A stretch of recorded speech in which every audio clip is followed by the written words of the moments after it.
So it's looking like the Cleveland Browns coach is being called out by his own players, RG3, and everybody that's online that has a set of eyes, man. They can see that this guy must be stopped. Like, look at the fan feedback. This person said, I'm now convinced that Kevin Stefanski would rather get fired before he plays Shedeur Sanders. This is some special kind of hate right here. And it's like, it's proof in the pudding. Like, look at this play right here. And it's like, that's proof that he's just going to stick with Dillon Gabriel with that trash performance that he had. And everybody was calling out the coach, Kevin Stefanski. We even had defending Shedeur Sanders. Let's check out this clip right here. Oh, Cleveland Browns fans, let's go ahead and cut right to the chase. Kevin Stefanski is never going to give Shedeur Sanders an opportunity. He's not. And I think I understand the assignment now. You look at this game, and Kevin Stefanski is almost like the captain on the ship of the Titanic. He's going down with the ship. His way, nobody else's way. Myles Garrett just set a franchise record with 5 sacks in a game, and they lost 32-13 because Kevin Stefanski is not what's doing in the best interest of the team. Now, why do I say that? Dillon Gabriel, I got nothing against the young man. I think he's a phenomenal college quarterback who has an opportunity to be a contributor in the NFL.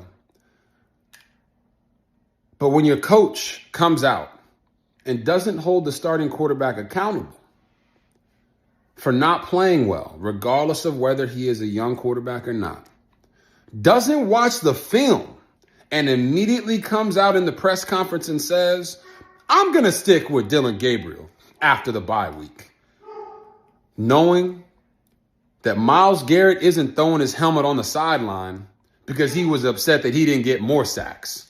Myles Garrett was upset that his 5 sacks didn't matter. That is a massive problem in the locker room. And when you look at a guy like Shedeur Sanders, every chance Kevin Stefanski has gotten to put him down, to not put him in a position to be successful, he's done it.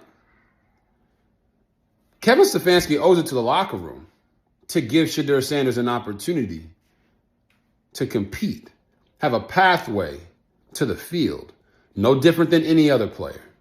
But what Kevin Stefanski is telling all of us straight to our faces is that Dillon Gabriel is his guy, and he will never start Shedeur Sanders unless Dillon Gabriel can't play. He might even play Bailey Zappi before he plays Shedeur Sanders. He might go ask the Baltimore Ravens to trade back for Snoop Huntley before he plays Shedeur Sanders. He might even go ask the Bengals to trade Joe Flacco back so he can be the starter before he plays Shedeur Sanders. He might even go to the Raiders and get Kenny Pickett back before he plays Shedeur Sanders.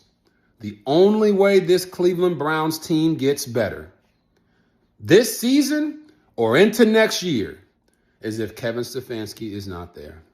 The only way Shedeur Sanders gets an opportunity in Cleveland to be the guy is if Kevin Stefanski gets fired. So even RG3 was saying in that clip, Kevin Stefanski needs to be out for Shedeur Sanders to thrive. It's like, okay, it's blatantly obvious that you're going to stick with Dillon Gabriel. That's fine. But when he's having a trash performance like that, can you just pull the man out and let's see how Shedeur Sanders will handle the situation? It doesn't matter how good I am, and we need a quarterback. Like, we need a QB.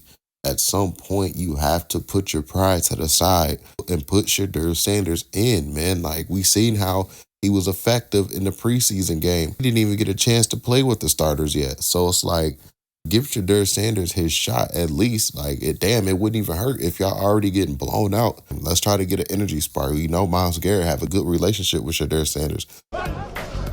What's good, baby? Get some reps. When? Where? Right now. What you want? I'm sending the team. You need me a tight end or what? I know you don't want me rushing. I ain't gonna lie, I want to feel one of your swipes though.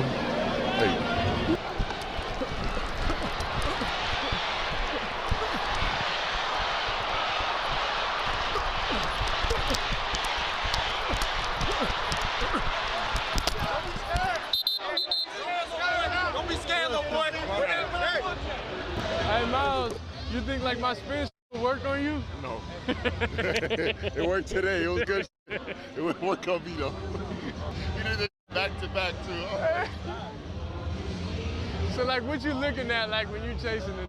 Shoot, I'm just looking at how to get upfield on you. I'm going to send you back to where my guys are. You trying to get up and outside of me. If I cut that off, where you going to go? You're not going to run away from me. I'm going to chase you down. So, like, which way you going? Like, If you turn this way, I'm going to talk to you. Because in practice, you do be getting faster the farther you go. Hey, just let me gain some ground. I started spamming that. That was bad DN play, huh? Bad DN play.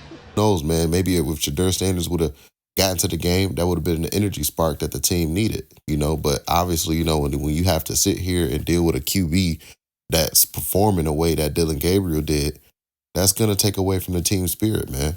And especially when they know the coach is having like this little favoritism thing, that right there is another thing that players hate.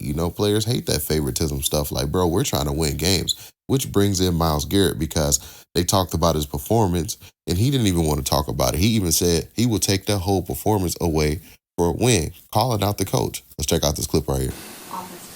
Go with it. It doesn't get any easier. Each week you ask me, so. How do you feel about your performance today?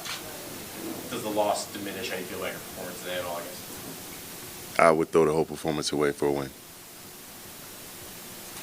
So that's Myles Garrett calling out his coach. Let's listen to what the coach, Kevin Stefanski, had to say after the post-game press conference. Okay, injury front. Carson has an ankle injury. Don't have much more information on that. We'll get some imaging on that tomorrow. Obviously, just didn't do anything good enough today. Frustrated, but we'll win as a team. We'll lose as a team. And we'll look at everything on this bye week and figure out a way to get this thing going with more than half our season left. So that's what we're going to use this bye week to really look at everything we're doing because the results have to be better, obviously. But with that, I'll take any questions. Okay, so you can hear he's just saying a whole bunch of bull junk in that press conference. He's not going to change nothing. He's not going to give Shedeur Sanders his shot. And I think the fans that's calling him out like, yo, it's looking like this guy wants to get fired before he even plays Shedeur Sanders. I honestly believe that because, again, like I said, that pride and ego is a mucker, man. So I would like for you guys to get in the comment section down below. Love to hear your thoughts about today's video. Don't forget to hit that like button. Don't forget to hit that subscribe button as well. Catch you guys on the next one. We out, guys. Peace.